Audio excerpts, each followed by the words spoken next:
Frédéric Barbier, bonjour, merci d'être avec nous en direct. Les socialistes n'ont pas à fanfaronné, on vient de l'entendre. Comment vous avez vécu cette victoire ? Écoutez, il y a une nécessité de faire l'analyse de ces résultats. Je rappelle que c'est une circonscription qui n'est pas une circonscription de gauche. Elle a été détenue par la droite, puis par la gauche, puis par la droite, puis par la gauche. Donc c'est une circonscription qui est plutôt difficile pour la gauche. Ce que je constate, c'est que nous refaisons le score de François Hollande en 2012 ici.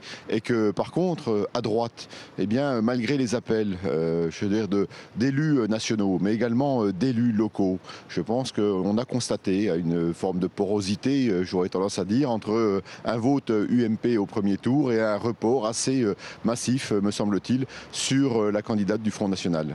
Est-ce que ce n'est pas un avertissement pour les scrutins à venir, pour le PS, certes, mais aussi pour l'UMP, puisque vous l'évoquez vous-même, entre les deux tours, le FN a gagné 16 points, donc ça veut dire qu'il y a des électeurs UMP qui ont reporté leur voix sur le Front National. Est-ce que ce n'est pas un signal aux deux partis ? Non, je crois qu'il faut noter ce sursaut des électeurs de gauche. La gauche a été présente à ce deuxième tour. Je note aussi que la candidate du Front National, qui s'annonçait pouvoir gagner cette élection, qui se voyait déjà à l'Assemblée nationale, eh bien, a complètement manqué cette élection. Alors oui, je veux dire, le résultat est excessivement serré. Oui, il faut entendre les électrices, les électeurs qui se sont reportés sur le Front National. Il faut entendre, je l'ai dit, ces colères, ces désespoirs. On est arrivé au pouvoir, je le rappelle, en 2012, dans une situation très compliquée pour la France. On a engagé des réformes très courageuses. Il faut poursuivre cette action. Mais de quelle manière, justement ?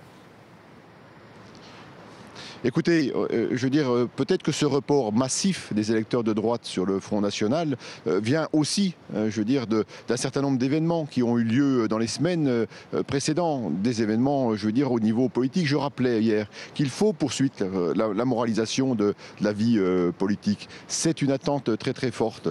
Et puis, je pense que ce qui s'est passé en ce début de semaine, un président de la République en retraite qui est, je veux dire, quelque part indemnisé par l'État français, qui en même temps va donner des conférences à l'autre bout de la planète, très chèrement rémunéré, eh bien je crois effectivement que là aussi, ça a pu envoyer un message à certains électeurs de droite qui ont dit on en a aussi ras-le-bol de ces pratiques.